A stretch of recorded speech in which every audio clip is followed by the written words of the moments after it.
All right. Well, thanks so much for joining me today. I'm Jen. I'm the program director at Silver Lake. I've been coming to Silver Lake since I was a camper. I was in fourth grade when I started coming here. I served several summers as a summer staffer. And then when I had a job that prevented me from spending my entire summer at camp, I volunteered as a counselor for a number of years before I joined the year-round staff. Been on year-round staff for a little over 10 years. And I have two children, both of whom have attended camp. One is a middle schooler this year, and the other attended our very first day camp program last summer and is super excited to come back for day camp again this summer, which I'm excited to be offering. So I have a lot of experience at Silver Lake from a whole different lenses. I can speak as a parent, I can speak as a staffer, I can speak as a camper. So I hope that will help give a little insight into what the experience is like for all our different groups, and just so that you know that I'm speaking from experience in a lot of things. So we're here today to talk about all gender cabins, which we've been working for a while to bring to Silver Lake, kind of behind the scenes. So I just want to go through some information. And as I said, if you have questions, just speak up as we go. So to start off with a little history of Silver Lake. Silver Lake was founded in 1957 as the outdoor ministry of the Connecticut Conference of the United Church of Christ. That was the same year that the Connecticut Conference was formed. So the leaders who were working on that were, I really think, visionary. To understand that a huge part of our life in the UCC in Connecticut was going to involve outdoor ministry programs for our youth. It started as a summer program. The focus was on summer programs for, I think they started just with middle schoolers, and obviously expanded over the years, and we're year-round retreat business as well, with church groups coming all through the year to meet together in fellowship and have some time away to explore their spirituality together. We are now owned by the Southern New England Conference because Connecticut, Massachusetts, and Rhode Island merged, but we still serve the same mission, which is providing outdoor ministry experiences to all the people at the conference. Silver Lake has a long history of social justice action. All of the UCC does, really. It's one of the things that the United Church of Christ nationally is very proud of, our long history of advocating for the rights of those without voices and those who have been marginalized. And that is the same as it's been at Silver Lake. Silver Lake has served as the community service for conscientious objectors. During the Vietnam War, we had a couple of conscientious objectors who worked here at Silver Lake instead of their military service. And we also had a connection with the Freedom Riders that went to the South during the Civil War era. We sent some Silver Lakers down there as well. We have been offering racial justice trainings to our summer staff since about the mid-2000s. I started on year-round staff here in 2011, and it was already happening then. I couldn't find the exact year that it started, so that's my best guess, is somewhere around there.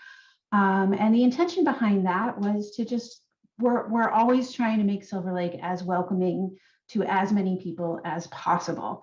And so examining ourselves through a racial lens so that we could start to be more welcoming to more campers and counselors and everyone of different races. Those trainings expanded. We also offer training with our summer staff on LGBTQ inclusivity. We do an environmental justice training as well. The environmental justice, of course, weaves in issues of race and of LGBTQ issues as well. In recent years, we've been able to expand those trainings. Our summer staff are paid and live here for the summer, but our summer program relies heavily on volunteers who are here for 1 week at a time. So we've been offering these trainings to our deans, who are our program leaders, for a number of years now. And I've been working over the past, COVID had a little interruption, but to bring those trainings to our counselors as well, so that we are really creating a community here that is as welcoming as possible. This is an ongoing thing. You know, we are always looking at our policies and our procedures and trying to take feedback and input from people who come here about what makes them feel safe and feel welcome here. So this is another evolution of Silver Lake's attempt to widen the welcome to everyone. We've also inspired some of our alumni go into diversity, equality, inclusion fields as their profession. So we have several alumni who work professionally on these issues, and we reach out to them all of the time, and they advise us on our policies and procedures and what changes they would like to see, because they have been here as campers and as staff members. And so they have really good insight into what we can do to make everyone feel truly welcomed and loved here. Cool. So why all gender cabins? In the vein of everything I've been talking about, this is our mission, is to provide a space where everyone who comes to camp has the experience of being loved and seen and celebrated for exactly who God made them to be. There is nothing you need to do or change about yourself to earn God's love. You are loved unconditionally. And so I have a story of a camper who came here who really struggled. They were a young camper. They are neither a boy nor a girl. And our procedure for a long time has been to honor cabin requests of campers. If they tell us that they need to be in a boys' cabin, we put them in a boys' cabin. If they tell us they need to be in a girls' cabin, we put them in a girls' cabin.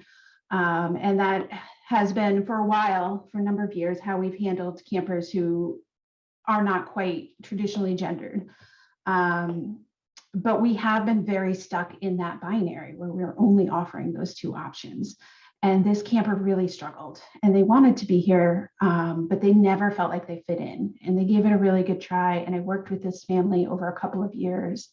And finally, their mother said to me, you know, we appreciate everything you're trying to do, but you're still making us choose, and it just doesn't work for us. And I've carried that story with me for a number of years, because that I'm heartbroken by that. This camper really needed to be here, and we couldn't give them what they needed. So we've been working on this for a while. There are other camps that do all gender cabins. I've talked with them, and I've based what we're doing on their successes. So we're not actually a pioneer in this. We're an early adopter, but not a pioneer. So the option of having an all gender cabin really gives everybody a place where they belong. They don't have to make a choice that doesn't fit in with their identity. And so it's just really important when you get here to not have to immediately sort of rearrange your identity to find a place to sleep. So the main driver for this is really just expanding our mission of trying to welcome everybody. As more people come to Silver Lake and we have more diversity, whether it's in sexual orientation, gender identity, gender expression, it has become very clear to us that the breakdown of people by two genders, boys and girls, is really very arbitrary. A lot of the reasons that we have boys and girls cabins traditionally, they don't hold up when you start to have people who are gay, or you have people who are non-binary. It's not a helpful designation. So we're trying to, as we learn more about gender expression and gender identity and the human condition in general, we're trying to adapt and make sure that we are serving everybody who comes here. I'll just pause for a moment. Any questions about any of that? I dumped a lot of information on you. Okay. So how this is going to work, we'll start off with some of the policies. We've updated our written policies to match where we have gone over the last few years. So I want to share our inclusivity statement. This is on our website. It's in our parent guide. I've emailed it out a couple of times, but I just want to make sure that everybody is aware of it. So at Silver Lake, we welcome and affirm campers, staff, volunteers, and guests of all races, ethnicities, gender identities and expressions, and sexual orientations. We respect the gender identity and preferred names and pronouns of all participants. Mistakes will be made, but Silver Lake does not tolerate the intentional denial of another person's gender identity, preferred names, and pronouns. In addition, all campers have a right to privacy. This includes the right to keep private one's transgender status or gender nonconforming presentation at camp. Transgender and gender nonconforming students, campers have the right to discuss and express their gender identity expression openly and to decide when, with whom, and how much to share private information. So if we have a camper who comes to camp and after the parents leave, we learn that their name is not what we've been told it is, we will honor their name while we're at camp. And unless the camper gives us permission to use that name with their parent, we will use the name that the parent dropped them off with their parent. This is a safety issue. We would like to think that all families are loving and accepting of their children, but unfortunately we know that not all families are there yet, and it really needs to be up to the camper to decide when they are comfortable sharing that information and who they're comfortable sharing it with. Again, I'll pause. Any questions on this inclusivity statement and that policy? Yeah, Nada. Not a question. I just want to say it is so wonderful. The section about respects gender identity and preferred names and pronouns is so current. It is so important. And I really want to move my congregation forward in trying to use that kind of language and get that into an updated O&A statement, because there are a lot of people, even supportive people who feel very progressive and like they understand all of this stuff, who think that pronouns is just like a passing fad. It's just kind of one of those things that's PC right now, and it's not. It's so powerful that you can put this out front as a camp and say, we're going to respect what the child or person wants and needs in our community, in our context, because I've had a recent experience with my child who is very into Taekwondo at this point. He's finally a black belt and is just thrilled, but has a colleague in her pod in COVID. They cut it down to a certain small number of people who would be working and learning together. But this child is secretly transitioning in a home where the grandmother is a little supportive and the parents are absolutely not, and are absolutely opposed. And so she now, not she, in Taekwondo has one name. Everybody knows it in Taekwondo, the masters and the teachers and the kids. And then when they're back home, it has to be something else. And it's really true. Yeah. And thank you, Nada, for sharing that. And I want to share, I did an info session earlier this week, and one question I had in that info session was whether we ask everybody to tell us their gender when they arrive. And I want to say this is, not part of our process. I'm going to go into like how we get people into cabins in a minute, but I just want to stress that in the registration system, you have the opportunity to identify your gender. There's more than 2 options in there, and there's also a comment box to write whatever you would like to write. And when people arrive, we invite them to make a name tag, and people are invited to share pronouns if they'd like, but no one is forced to. It's totally challenge by choice. If you want to share your pronouns, great. And if you don't, we'll ask when we talk to you. So. All right. And so on to the cabin and bunking assignments. So some of this is traditional in the way we've always done things, which is we really encourage campers to make new friends while they're here. So we don't take friend requests when we're working on cabins. It's over the 60 some odd years that we've been doing this, we have seen that campers really thrive when they are able to make new friends. And sometimes clinging to a friend from home really prevents that from happening. So overall, we don't take friend requests. The cabins, the way they work here at camp is you go in your cabin to sleep and for quiet time. And there may be times throughout the day where it's just an easy way to group campers when we need smaller groups. Maybe we'll say, okay, this cabin do this and this cabin do that. But we don't spend a lot of time in our cabin groups. There are some camps where your cabin is your whole identity while you're here. It's not like that at Silver Lake. So if you are assigned to a cabin and your friend is in another cabin, rest assured you will spend a lot of time with them throughout the day. It's not like you're never going to see them. And it just gives you the opportunity to make new friends as well. With the all gender cabins, when you fill out all your paperwork before you come to Silver Lake, there is a new form, cabin assignment options. And I'm going to show you that form in just a moment. And you can tell us which types of cabins are comfortable for your camper. So it's a multiple choice. You can choose as many as work. You have options of male, female, or all gender. Oh, I left the 2 counselors in. This is an evolving thing. This policy says they will be supervised by 2 counselors of different gender expressions in the all gender cabins. I think I am changing that. I actually got challenged on that and said, why does it have to be 2 in this cabin when the other cabins don't? And if they have to be of different genders, how are you going to avoid just having a male and a female? Because statistically, that's the most people who exist. And I've been sitting with that and thinking about that a lot. So I think this part of the policy will change, and it's going to be on a case-by-case basis. I've been doing a lot of training with our volunteers and with our staff around these policies and how to supervise an all-gender cabin. And so I think when we are at the point of assigning cabins, it will be a process of looking at our campers and looking at our staff and matching the right staff to the right campers.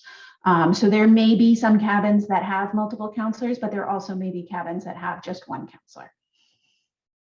And then based on the paperwork, we will make gender or cabin assignments. And then if after a camper gets here, we discover that the camper is not in the right cabin, we will move them to a cabin that will work for them. Are there any questions about how we do cabin assignments?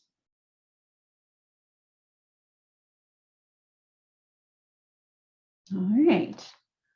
So here is our fun form that we need everyone to fill out. And I just really need to stress how important it is that you give us as much information as you think we need on this form. Can you Yes. make the size a little bigger for old eyes? I don't know. Okay, just Maybe. curious. Hold on. Here's a.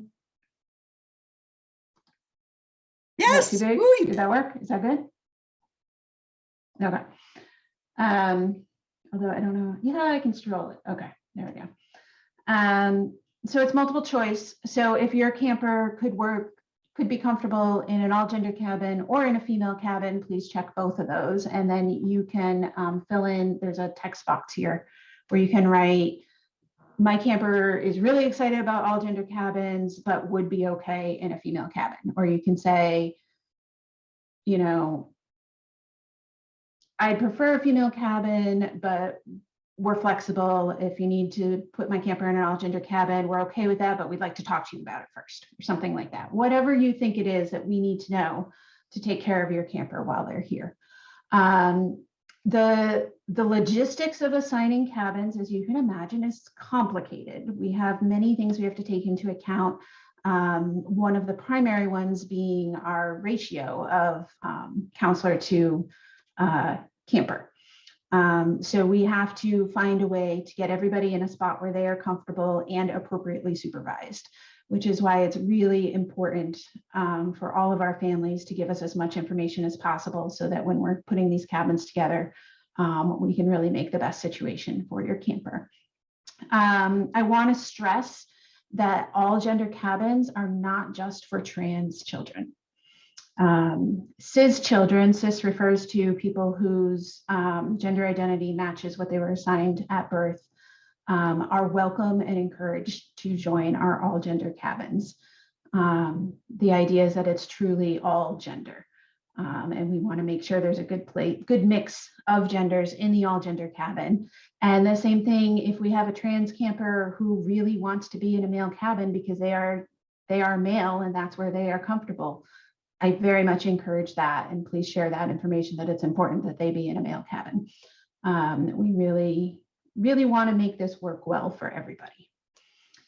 The other thing, I'm going to see if I can figure out how to zoom back out of this. I'm not really sure. I lost my little thing. Hold on. There we go. The other thing I want to talk about are our new changing spaces. So we had a very generous grant from a lovely congregation to help us equip our cabins with private changing spaces. So this is one prototype of what a changing space might look like. We are also going to construct some. So each building is a little different, each cabin's a little different. So there's going to be a different solution that works best. So it might be a freestanding changing tent like this, or it might be a built-in sort of curtain rod kind of deal. Our goal is eventually to have private changing spaces in all of our cabins. It is the case that it's not just, gender non-conforming campers who want privacy when they change. All of our campers want privacy when they change. So we are working on solutions to that. We have some existing solutions. We have lots of single stall bathrooms and things like that where campers can get privacy. But we're trying to make it easier and more accessible. So I don't know if we will be able to get to every cabin by the time we open camp this summer, but our commitment is to make sure that at least all the all gender cabins have these private changing spaces. The idea is, as I was talking about, our cabins are for sleeping, resting, having your own space to call your own, and we are not changing in our cabins. So there will be no nakedness in the cabins. Everyone has a private space for changing. All of our regular rules in the cabins will apply. Campers shouldn't be on each other's beds. They shouldn't go through each other's stuff. They're expected to behave respectfully and kindly to everybody in their cabin. So it's all the same behavior stuff that we have always expected of our campers. All right, so that is the information I have to start with. I just want to say again how excited I am that we're able to offer this summer. It's been a long time coming. I think it's a really important step for Silver Lake to take in role modeling what it means to be a welcoming and inclusive expression of God in the world. So, all right. Now, what else can I tell you? What questions do you have for me?